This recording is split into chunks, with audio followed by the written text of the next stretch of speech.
The year was 1783 when lucky fissures opened and vomited fire and smoke onto the land. Thousands perished immediately into the madness, and the sky grew dark and even foreign lands were covered. We called those times the mist hardships, and in that darkness the people of Skipbrot struggled to survive. One night a ship came crashing into harbor. It was the Herlighheid. Captain Lawrence and his crew were rescued and taken in.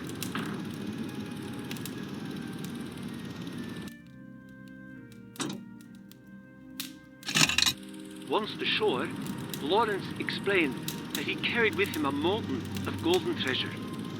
He promised to share it along with his ship's food supplies in exchange for shelter until winter's end. That winter was darker than ever. No stars shone, and soon even the supplies on the Herlighheid ran thin. But even in the middle of that hardship, love bloomed. For Lawrence had fallen in love with Alda, the daughter of the town's founding family. Soon, Lawrence and Alda were wed, and soon after that, the marriage bore a baby girl. Eventually, the poisoned water drew away from the shores, and the fish returned to Skipbrot. Thanks to Lawrence, many more people had survived than in neighboring towns. The townspeople wanted to rebuild their home. They needed money, and fast. They needed the treasure Lawrence had promised them.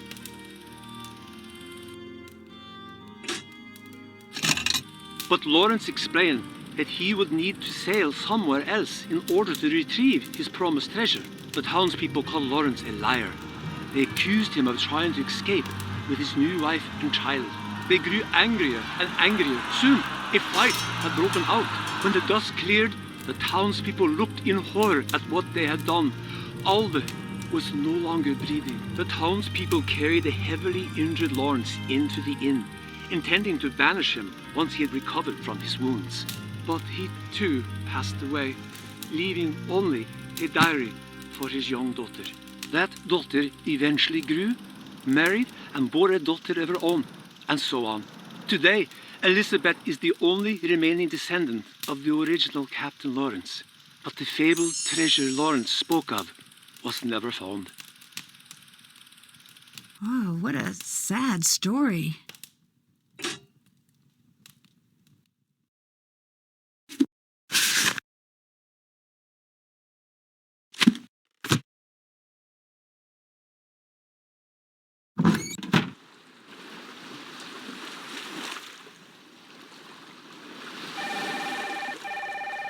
Hello? Hey, Ned. Are you still on your way? Hey, Ned. No, I'm already here. Oh, good. How close are you? Getting closer all the time. I feel like I'm definitely near to a breakthrough. Oh, cool. I can't wait. It's hard to get people to talk, though. Get people to talk? Yes, I've managed to narrow down that the treasure is related to the ship somehow, but beyond that, I haven't figured out the specifics. Nancy, what are you talking about? Are you on a case right now? Well, of course. I'm in Iceland. Nancy, do you know what today is? Sunday? It's our anniversary today. We had reservations for dinner, remember? I called to see if you were on your way to the restaurant, but I guess not. Oh, no. Ned. Oh, Ned, I'm so sorry. I completely forgot. Well, yeah, you being in Iceland and all. I figured. I guess I shouldn't be surprised. You tend to get a little focused on cases. But, wow, Iceland, of all places. I owe you a serious apology. I'm sorry. It's all right, Nan. That's part of why we're celebrating this anniversary in the first place. You're passionate, and that's great, and part of why we're together. I've heard of getting stood up on an anniversary, but nothing quite like this. Just bring me an anniversary souvenir from your trip, okay? Oh, you're the best, Ned. I'll make it up to you, I promise. In the meantime, I'll just fill the hole in my heart with football and this pint of cookie kringle ice cream. There's a game on tonight I really wanted to watch with Bert, so maybe it's cosmic fate. Anyways, if you're in Iceland, it must be a pretty interesting case. It is. Lost treasure, a missing captain, and a town with a pile of secrets. Sounds like the usual fare in Nancy world. Remember, you can give me a call anytime you want. Hint, hint, and wait for it. Stay cool. Oh boy, that was just the worst. Hey, you stood me up. Pretty sure I get a free pass on puns for eternity. Also, I've been at this restaurant for a while and the waiter's glaring at me. I think I should get out of here. Bye, Ned. I'll give you a call soon. Bye.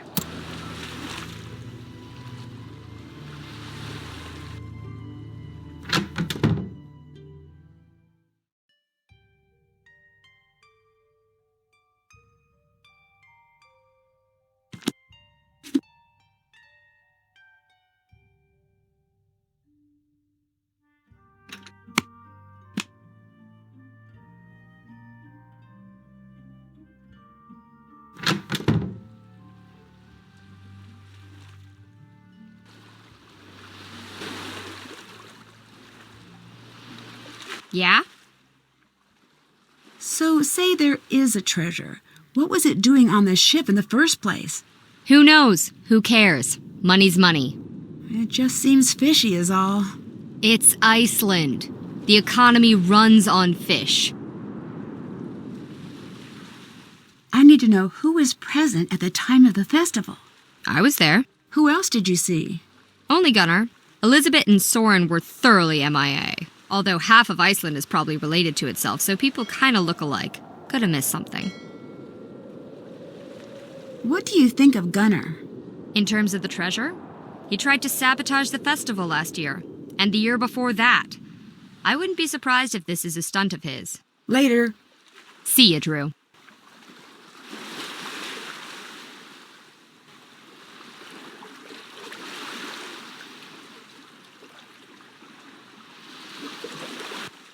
Hey, Nancy. Has anyone checked Magnus's cabin? No. I wanted to. But you didn't or can't? Soren won't let anyone up there. His cabin might give me a lead on his location. Can you help me find a way in? No, this town takes care of its own. Our problems are ours, no one else's. So you and Soren work together? Yes, we both run the festival. But people are not happy. They dislike him. I'm definitely sensing some of that. Why? Not one of us. He doesn't know our stories. No shared memories. He seems like a decent person, though. He's done a lot to help the town, at least.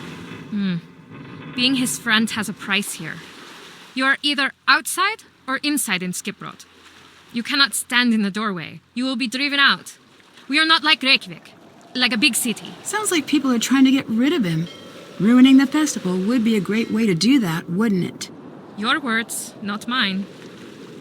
Regardless, he is welcome in my home and at my pub. I cannot always go against the town, but I can offer a warm meal and a listening ear. I'm really sorry to hear about your and Magnus's breakup. It hardly matters anymore.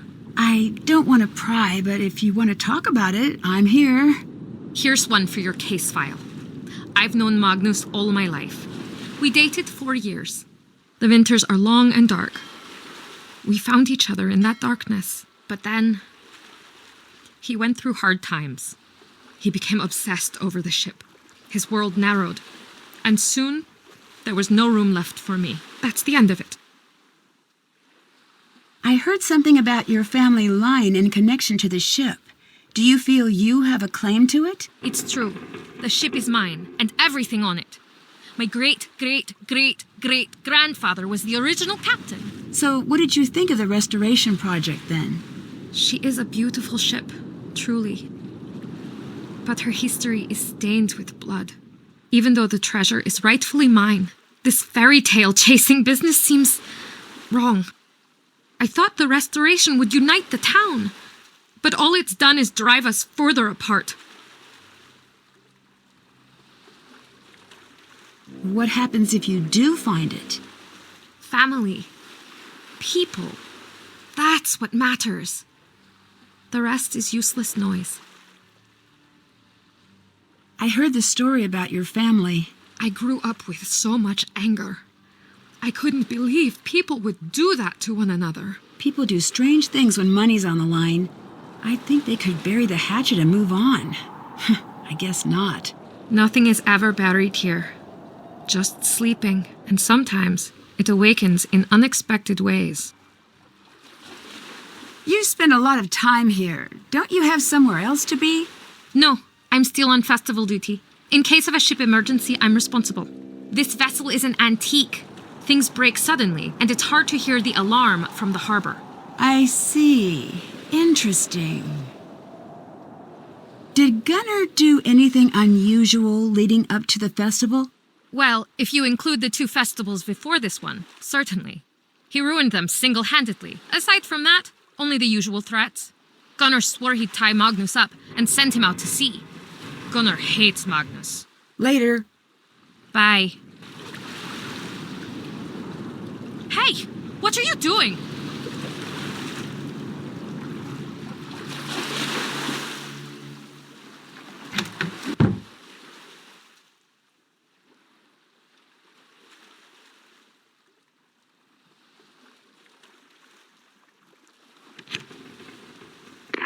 Hello? Hello? No one's there. Magnus? Magnus, is that you? Guess again. Uh-oh. Who is this? Wait, I can explain. I didn't know he was going to go missing, and okay, so I haven't filled out all the daily logs for the guy in months, and yes, okay, so I napped through all of the training videos, but I didn't mean to, and I guess what I'm saying is please don't fire me.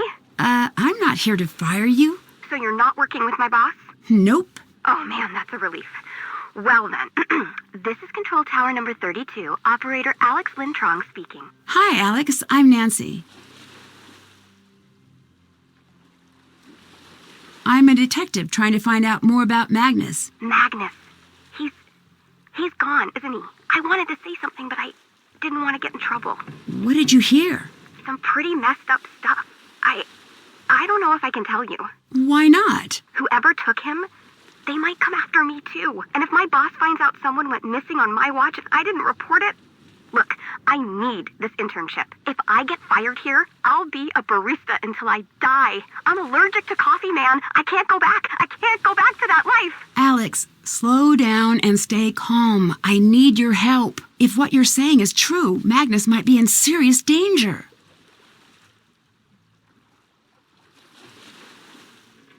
Tell me what you heard, and it'll stay between the 2 of us. Okay, I heard Magnus calling in early morning, same as always, just to say hi around 6. Then we started chatting, just like we always do. He was excited about the ship he was piloting. He said it was his baby. He started pulling into Skipbrot Harbor. I heard a voice on board, He went to go check it out, left the radio on. I heard shouting, fighting, then nothing, just silence. That's not good. I think this investigation just went from missing persons to abduction. It's dark out there, and the water's cold. But I know he didn't go on his own. That's why I'm keeping my head down. Was the voice you heard male or female? I couldn't tell. I was too freaked out, and they were too distant. I hope he's okay. Who are you? Just a lowly undergrad assigned to a cubicle, a pair of headphones, and a computer. I'm here on an internship for my maritime psychology degree. My parents said I'd never find a paying job. Shows them. Me and Magnus, we were kind of buddies. We never met or anything, but whenever he'd radio in, he always wanted to chat. Not a lot of people want to chat with the intern. Are you from around here? Nope. Massachusetts. So, what are you doing here? Whoa. Deep. I gotta think about that one. What are any of us doing in this crazy messed up world, No, in Iceland, in a control tower, that stuff. Oh, that. I work in the harbor controller's office. I keep track of ship movement and speak with anyone taking a ship to harbor in Iceland. What can you tell me about Magnus? He's totally weird. Good weird. Not serial killer weird. He's one of those people who rarely speaks, but when they do, it's the most interesting thing you've heard in days. He bottles up thoughts and distills them. Oh, interesting. What on earth is a maritime psychology degree? I have a 30-page thesis answering exactly that question, but it can all be boiled down to 2 words. Sailor feelings. Oh, interesting. What did you mean by daily logs earlier? There are these logs I'm supposed to fill out whenever a vessel passes through us. So, are they filled out? Kind of. I turned one sheet into an homage to my relationship with my mom, another into this super cool drawing of a whale. I haven't been keeping tabs on vessels as well as I should be. How cool are we talking? The coolest! I actually stapled it to my cubicle wall, and regardless, I don't have any records of Magnus going through our waters. I need a way to distract someone on board this ship. So you can do what exactly? Snoop through their stuff? Hey, at least you're honest about it. Acceptance is the first step to healing. Yeah, I can help. What do I do? Hold up, Klepto. I've got a favor to ask first. Okay, name your price. There's a lighthouse near Skipbrot. You can probably see it from town. But the light's busted right now. If you can get up there and fix that light, it means I can stay here at HQ with my cup of tea and giant snuggle blanket. I'll give it a whirl. My cell number is 978-555-0139. Give me a call when you're standing in front of the light. I'll tell you what to do next. Have you met Dagny? Is that the super mercenary one? Always freezing, kinda sassy? Sounds like her. She used to call me all the time. Always tried to get information about Magnus's plans to come in and out of harbor. Joke's on her. I'm so disorganized I can't match my sock colors, let alone keep records of Magnus's charting. She always wanted to know when he'd be gone. I never told her, obviously. What was she trying to do in his absence? No clue. But I did some internet stalking on her, one of my many talents. I found out she's wanted in the States for skimming some cash off a treasure find in the Gulf of Mexico. Oh, that explains why she's been hanging around in Iceland, I guess. Can you tell me about Elizabeth? Ah, the infamous Zeta. Seta? It means cutie. Oh, a pet name. I know, total barf, right? The hours I spent listening to that guy alternatively complain about her and pine for her. I could write novels. Talk about star-crossed lovers. They've broken up now. Yeah, that's the last thing he told me before he went missing. You know, the longer I talk, the more suspicious that sounds.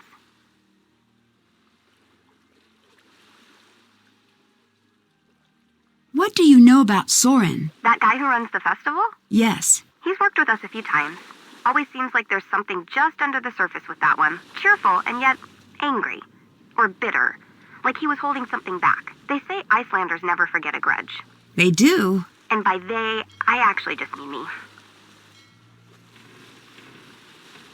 Any other information for me? Not really. Mostly I just kick it in this cubicle and keep my tall ship's lifestyle blog updated. It's called Ship Facts.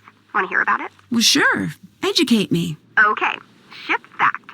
The forecastle on a ship refers to the upper forward deck of a sailing ship, but it's pronounced forecastle. Why's that? Try pronouncing it like an English sailor with no formal education. Forecastle. Forecastle. Over time it whittled down. Get it? Hey, that's pretty neat. Can I hear another ship fact? How about this? Before 1865, captains sometimes had difficulty finding people interested in joining their crew. So they just started kidnapping them. They'd pay a big guy to go around a popular harbor, knock young men unconscious, and not wake them up until they were far out to sea. This was called press ganging. One particularly evil press ganger even threw himself a fake birthday party specifically to attract kidnapping victims. Of course, justice was served when he himself was press ganged a few years later.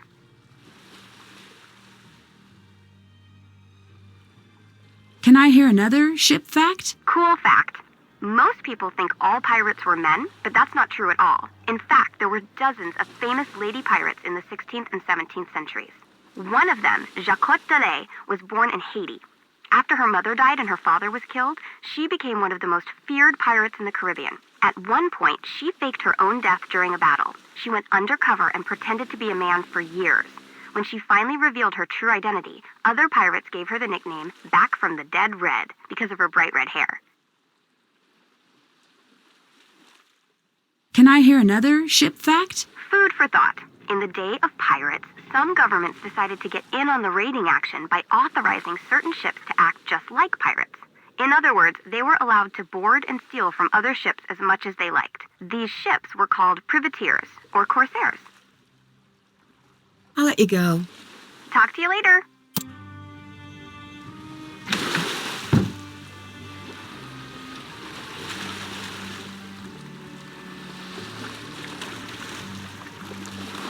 The motor's intact, but I'll need to replace the spark plugs and cables.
It's working.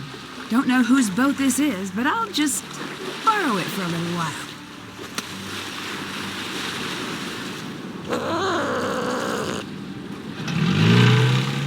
It's too high to reach at low tide.